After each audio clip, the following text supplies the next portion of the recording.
इस समय पे आप सब लोग जानते हो भारत के अंदर डोमेस्टिक एयरलाइंस की डिमांड लगातार बढ़ रही है, बट उसके बावजूद भी डुओपोली अभी तक जारी है, जहां पर एक तरफ इंडिगो और दूसरी तरफ एयर इंडिया है। और रिसेंटली आप लोगों ने इशू देखा होगा जहां पर इंडिगो के अंदर लगातार फ्लाइट के कैंसिलेशन देखने को मिले, जिसकी वजह से पैसेंजर्स को काफ़ी ज़्यादा दिक्कत आई। पैसेंजर्स की दिक्कत साफ थी। देखो, सीधी सी चीज़ है, कोई भी व्यक्ति नॉर्मली फ्लाइट नहीं कराता भारत के अंदर।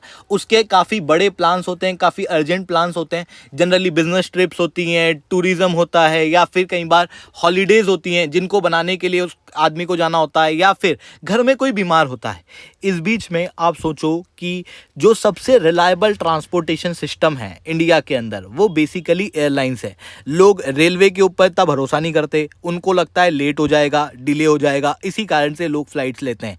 बट इस बीच में क्या हुआ कि इंडिगो के अंदर भारी मात्रा में कैंसिलेशन और डिले देखने को मिले, और इंडिगो ने सारा भांडा भारत सरकार के ऊपर फोड़ दिया। हालांकि इंडिगो के सीईओ के द्वारा ही बताया गया था कि बेसिकली इंडिगो ये काम जानबूझ के कर रहा है, क्योंकि इंडिगो चाहता है गवर्नमेंट अपनी पॉलिसी वापस पुराने की समय की तरह करे, ताकि ज़्यादा से ज़्यादा प्रॉफिट इंडिगो निकाल सके।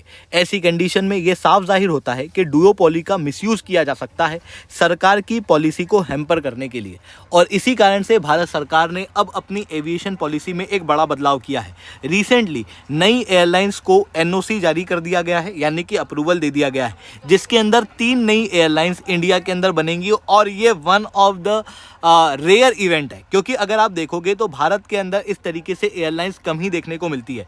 इवन ये जो एयरलाइंस का बनना है, ये और आने वाले समय में भारत की ग्लोबल मार्केट में स्ट्रॉन्ग पोजीशन को क्रिएट कराएगा। कैसे कराएगा, इसे मैं शुभेंद्र चौहान डिटेल में आप लोगों के साथ में चर्चा करूंगा। बट उसके पहले आप लोग मेरे साथ में SRC10 टेलीग्राम ग्रुप के ऊपर जुड़ सकते हो। मेरे क्लास की अपडेट, PPT, PDF सब कुछ आपको यहाँ पे मिल जाएगी। UPSC CSE की तैयारी करना है, इंडिया के टॉप एजुकेटर से ऑफलाइन क्लासेस के अंदर पढ़ना है, तो आप लोगों के पास में अच्छा मौका है। अनअकैडमी अब केवल ऑनलाइन ही रहा है, अनअकैडमी अब ऑफलाइन भी आ चुका है। जुड़ना चाहते हो तो नीचे मैंने नंबर दिया हुआ है, इसके ऊपर आप कांटेक्ट कर सकते हो। चलिए दोस्तों, समझने का प्रयास करते हैं यहाँ पर क्या हुआ है। बेसिकली आप यहाँ पर देख सकते हो, रिसेंटली सिविल एविएशन मंत्रालय के द्वारा 3 नई एयरलाइंस को अप्रूवल दिया गया है। सबसे पहली है अल हिंद, दूसरी है फ्लाई एक्सप्रेस, और तीसरी है शंख एयर, जो कि उत्तर प्रदेश के अंदर बेस्ड है। और इस चीज़ को अनाउंस किया गया है भारत के सिविल एविएशन मिनिस्टर के द्वारा ट्विटर के ऊपर। और यहाँ पर मैं ट्विटर की लिंक जो है वो आपको लिंक अटैच कर रहा हूँ, आप उसके ऊपर जाके इस ट्वीट को देख सकते हो। अब बात आती है भारत के अंदर बेसिकली ज़रूरत क्या पड़ी 3 नई एयरलाइंस को अप्रूवल देने की। देखो, अगर मैं बात करूं इंडिया में, तो इंडिया में लगभग 9 अलग अलग एयरलाइंस हैं जो कि डोमेस्टिकली ऑपरेट करती हैं। बट जो मेजॉरिटी शेयर है वो इंडिगो के पास है। इंडिगो मार्केट शेयर का लगभग 65% होल्ड करता है। दूसरी तरफ आपको एयर इंडिया देखने को मिलेगा। एयर इंडिया और इंडिगो साथ में मिलकर 90% तक मार्केट को होल्ड करते हैं। इंडिया के अंदर आप सब जानते हो अभी के समय पे मिडिल क्लास बढ़ रहा है, लोगों की इनकम बढ़ रही है, जो ट्रांसपोर्टेशन रिवॉल्यूशन क्रिएट हो रहा है, और साथ में जो PM उड़ान स्कीम है, इन सारी चीज़ों की वजह से अब क्या हो रहा है कि फ़्लाइट की डिमांड्स बढ़ रही हैं। पहले ऐसा होता था कि 2-4 परिवारों में एक आध आदमी होता था जो कभी हवाई जहाज में बैठा हो। बट आज के समय पे आई होप आप सबके घर में कोई ना कोई एक आदमी तो होगा ही सही जो फ्लाइट में बैठ चुका है, क्योंकि अब फ्लाइट में बैठना कोई बहुत लग्जरी चीज़ नहीं हो गई, बल्कि ये काफ़ी कॉमन चीज़ हो चुकी है। इतना ही नहीं दोस्तों, फ्लाइट के ऊपर जो डिपेंडेंसी है वो भी हमारी बढ़ती जा रही है, क्योंकि सीधी सी चीज़ है, बात ऐसी है कि अगर किसी को कोई भी अर्जेंट काम होता है तो वो रोड ट्रांसपोर्ट पे बिलीव नहीं करता, वो रोड के अलावा रेलवे ट्रांसपोर्ट पे बिलीव नहीं करता, वो एयर ट्रांसपोर्ट के ऊपर बिलीव करता है। इवन जो जॉब मार्केट्स क्रिएट हो रहे हैं दिल्ली, बेंगलोर, इन सारे रीजन के अंदर, यहाँ पर भी आप क्लियरली देख सकते हो कि लोग जो जनरली आते हैं वो अपने घर से काफ़ी दूर से आते हैं। इस कारण से उनको भी इन तरीके से फ्लाइट की ज़रूरत पड़ती है, जिसकी वजह से भारत के अंदर ओवरऑल अगर मैं कहूँ फ्लाइट्स और एयर ट्रांसपोर्टेशन है उसकी डिमांड बहुत तेज़ी से एक्सपोनेंशियली बढ़ रही है। एक तरफ तो ये हो रहा है, तो दूसरी तरफ एक और इशू ये देखने को मिल रहा है कि नंबर ऑफ जो एयरप्लेन्स हैं वो भारत के पास में अभी भी लिमिटेड है, जिसके कारण से काफ़ी सारे इश्यूज आते हैं। लोग जो हैं वो जनरली क्या करते हैं, जैसे जो एयरलाइंस है वो क्या करती हैं, जानबूझ करके प्राइस कम रखती है कॉम्पिटिटिव प्राइसिंग के लिए, बट उसके साथ में नंबर ऑफ एयरक्राफ्ट के कम होने की वजह से उनका मेंटेनेंस प्रॉपरली नहीं हो पाता, जिसकी वजह से खतरा बना रहता है। आप क्लियरली देख सकते हो रिसेंटली जो एक्सीडेंट्स हम लोगों ने फ्लाइट के अंदर देखे वो काफ़ी ज़्यादा खतरनाक और भयावह थे।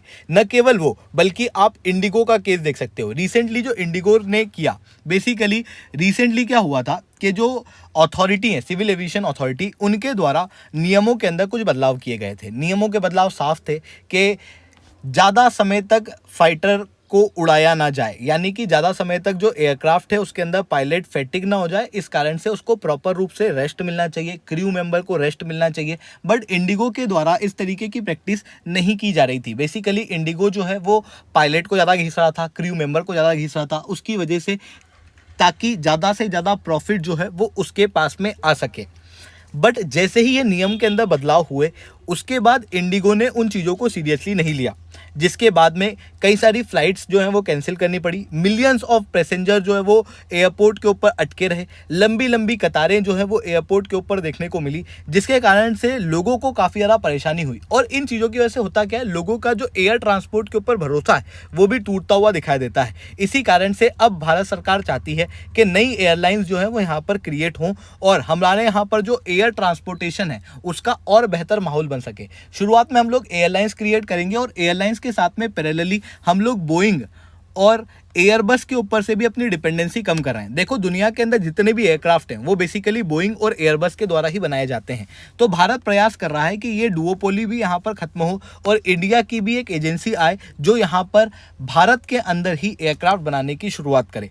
तो शुरुआत में हम एयरलाइंस बना रहे हैं, माहौल क्रिएट कर रहे हैं, धीरे धीरे करके हम इंडिजिनस एयरक्राफ्ट को बनाने के लिए भी काम करेंगे। ये भारत सरकार ने अपनी तरफ से पूरी तरीके से क्लियर कर दिया है। अब बात आती है किन एयरलाइंस को यहाँ पे अप्रूवल दिया गया है। मैंने आपको ऑलरेडी बताया, अल हिंद एयर जो कि केरला के अंदर है, इसके पास में ATR 72-600 आपको एयरक्राफ्ट देखने को मिलेगा, जो कि शॉर्ट और रीजनल रूट के लिए बहुत अच्छा है। इसका जो मेन हब होगा वो कोची में होगा और धीरे धीरे करके जैसे इसके प्रॉफिट क्रिएट होने लगेंगे उसके बाद नंबर ऑफ एयरक्राफ्ट जो है वो उसके द्वारा बढ़ा दिए जाएंगे। साथ में फ्लाई एक्सप्रेस जो कि आपको रीजनल लेवल पे ही शुरुआत के अंदर देखने को मिलेगा, जैसे जैसे प्रॉफिट क्रिएट होगा ये भी बढ़ेगी। उसके बाद में आपको शंख एयर उत्तर प्रदेश के अंदर, खास रूप से लखनऊ के आसपास देखने को मिलेगी, जो आने वाले समय में पूरे नॉर्थ इंडिया के अंदर अपने एयरक्राफ्ट को चलाएगी।